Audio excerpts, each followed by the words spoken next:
El Señor les bendiga. Bueno, estamos aquí como cada día para compartir un pensamiento de la palabra del Señor. El día de hoy vamos a tomar el libro de Josué, capítulo 5.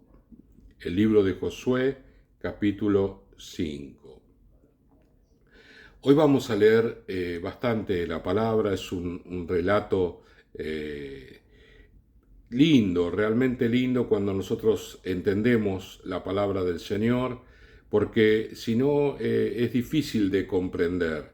Eh, Casi que, bueno, el libro de Josué tiene algunas características que escapan a la lógica humana y que tienen que ver con la fe y tienen que ver con la obediencia al Señor, ¿sí? Justamente este pasaje está enfocado en la obediencia, en obedecer al Señor en primer lugar, antes que absolutamente nada. ¿Sí? Primero Dios y después todas las demás cosas. Esto es algo que nosotros tenemos que aprender y que nos cuesta tanto porque por lo general nos ponemos a nosotros en primer lugar o las personas que nos rodean, nuestros seres queridos, justificamos nuestro comportamiento y estamos desobedeciendo al Señor, quien es el que nos bendice y obra en nuestras vidas. ¿Sí? Dice capítulo 5, cuando todos los reyes de los amorreos que estaban del otro lado del Jordán al occidente y todos los reyes de los cananeos que estaban cerca del mar oyeron cómo Jehová había secado las aguas del Jordán delante de los hijos de Israel, porque había un río que los separaba y Josué cruzó ese río en seco. ¿Sí? Dios hizo un milagro, así como lo hizo con Moisés en el Mar Rojo, también lo hizo con Josué aquí en la tierra de Canaán. Entonces todo esto generó una situación de temor en todos los países que vivían ahí, porque toda la tierra de Canaán eran estados, no era un solo imperio con un gobierno central, sino que cada ciudad se autogobernaba. Y cuando iban a la guerra se unían entre las ciudades, formaban una coalición y salían a pelear. No tenían un gobierno central, entonces cuando escucharon todo esto, porque justamente cuando Josué entra a la tierra prometida, era en el momento donde había mayor cantidad de agua, no en el momento en que estaba más seco el río, sino todo lo contrario, cuando había más agua. Entonces más asombroso resultó el milagro. ¿Sí? Bueno, desfalleció su corazón, estamos hablando de la gente que vivía en Canaán, y no hubo más aliento en ello delante de los hijos de Israel. En aquel tiempo, Jehová le dijo a Josué, hazte cuchillos afilados y vuelve a circuncidar la segunda vez a los hijos de Israel. Y Josué se hizo cuchillos afilados y circuncidó a los hijos de Israel en el collado de Aralot. Y esta es la causa por la cual Josué los circuncidó. Todo el pueblo que había salido de Egipto, los varones, todos los hombres de guerra, habían muerto en el desierto, por el camino después que salieron de Egipto, pues todos los del pueblo que habían salido estaban circuncidados, mas todo el pueblo que había nacido en el desierto, por el camino, después que hubieron salido de Egipto, no estaba circuncidado.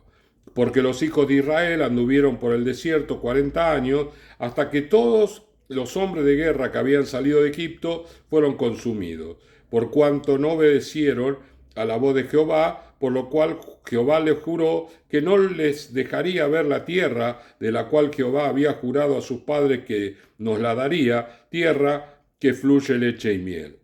A los hijos de ellos que él había hecho suceder en su lugar, Josué los circuncidó, pues eran incircuncisos, porque no habían sido circuncidados por el camino. Y cuando acabaron de circuncidar a toda la gente, se quedaron en el mismo lugar, en el campamento, hasta que sanaron. Y Jehová dijo a Josué, hoy he quitado de vosotros el oprobio de Egipto, por lo cual el nombre de aquel lugar fue llamado Gilgal hasta hoy.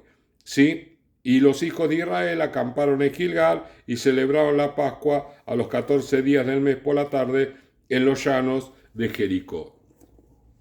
Bueno, ¿de qué se trata el pasaje que estamos leyendo? ¿Sí? Dios había hecho un pacto con Abraham, que era un antecesor a todos ellos. De hecho, todos ellos son hijos de Abraham, que tenían que circuncidarse al octavo día. Una vez que el niño naciera, al octavo día había que circuncidarlo, ¿sí? Y ahora después con la ciencia nos damos cuenta de que por qué el Señor dijo al octavo día, y es que la ciencia descubrió que al octavo día de nacimiento de tanto del varón como de la mujer, pero en este caso el varón que era circuncidado, tenemos la mayor cantidad de vitamina D en el cuerpo. Entonces justamente el momento oportuno para hacer una circuncisión y de esta manera que no se desangre, ¿no? Como Dios sabe todas las cosas, Él hace las cosas con sabiduría, ¿sí? Bueno, el asunto es que ellos tenían que ir a la guerra y no estaban circuncidados. Y el pacto de Dios con Abraham era a través de la circuncisión. En el desierto, los que habían salido de Egipto sí estaban circuncidados, pero estos, durante el trayecto del desierto, que fue 40 años, no circuncidaron a los niños. Y todos los que estaban allí, que iban a ser los hombres de guerra, no estaban circuncidados. Hombres de 40 años no estaban circuncidados. Y Dios quería que se cumpliera la palabra a pesar de la circunstancia y la situación que se estaba viviendo. Entonces había que circuncidar, ya no de 8 días, sino ya de 20 años, 30 años, 40 años, a todos los hombres de guerra y cumplir así la palabra, cumplir el pacto. Por eso yo le decía al comienzo, en la introducción, de que este pasaje nos habla de la obediencia. El Señor quiere que nosotros le obedezcamos a Él a pesar de toda circunstancia, a pesar de que los hombres no tenían 8 días de nacimiento, tenían 20, 30, 40 años, eran gente grande. Y sin embargo, y a pesar de eso, tenían que ser circuncidados para cumplir la palabra que el Señor le había dado a Abraham, que todos debían ser circuncidados en su momento, incluyendo él. Así que el Señor nos enseña en este pasaje que primero está la obediencia al Señor y después todo lo demás.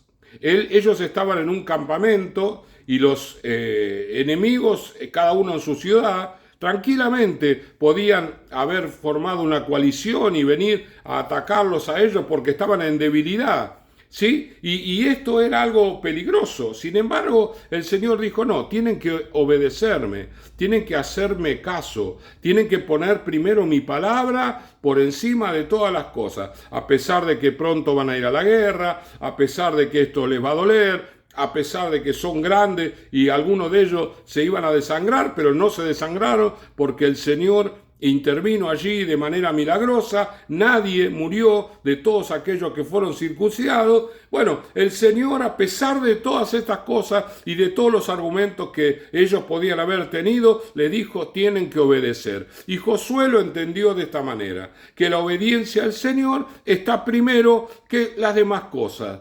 Y esto lo tenemos que llevar a nuestra vida diaria, ¿verdad? Muchas veces nos cuesta bastante obedecer al Señor, aún en las cosas que el Señor nos pide, que son una exigencia, algo que nos cuesta, como en el caso de Gilgal, que tuvieron que ser circuncidados en ese lugar, ¿sí? Fíjese ustedes qué tremendo, ¿no? El Señor les pide algo verdaderamente difícil, pero el Señor quiere que obedezcan. Y cuando ellos obedecen, porque obedecieron la palabra del Señor, el Señor les quita toda opresión que traían de Egipto. Porque la palabra dice, hoy le he quitado el oprobio. El oprobio es justamente esa opresión, todo aquello que ellos traían de Egipto. Egipto era una ciudad, una mega ciudad, ¿sí? Muy hechicera, con mucho contenido satánico. Y todo eso estaba todavía medio pegado en las vidas de los israelitas, que se rompió en el momento de obedecer la palabra. Cuando nosotros obedecemos la palabra, aun cuando nos cuesta y nos cuesta mucho, como en este caso, El Señor obra poderosamente en nuestras vidas. El Señor se manifiesta con gloria y con poder. Y luego el Señor les dio victoria frente a todos los enemigos. Se formaron, me estoy adelantando, pero se formaron dos coaliciones bien grandes, una en el norte y otra en el sur, para atacar al pueblo de Israel, y en ambas el pueblo de Israel fue vencedor. ¿Por qué? Porque obedecer a Dios en primer lugar nos trae todo tipo de bendición. Nosotros queremos ser bendecidos, lo primero que tenemos que hacer es obedecer a Dios en todas las cosas, y entonces vamos a ver la bendición de Dios, que va a ser continua, va a ser una bendición que va a fluir en nuestras vidas, y vamos a ver esa grandeza y ese poderío de nuestro Dios. Oramos. Señor y Padre, gracias te damos en este día, te bendecimos, Señor, a ti te damos toda la gloria, toda la honra y toda la alabanza. Señor, ayúdanos a obedecer tu palabra por encima de cualquier circunstancia y de cualquier situación. Señor, hay algunas que son realmente extremas, como en este caso, sin embargo, obedecieron y vieron tu bendición. Tú los guardaste, tú los bendeciste, Señor, y tú obraste poderosamente a través de ellos. Gracias te damos en el nombre de Jesús. Amén, amén y amén. El Señor les bendiga.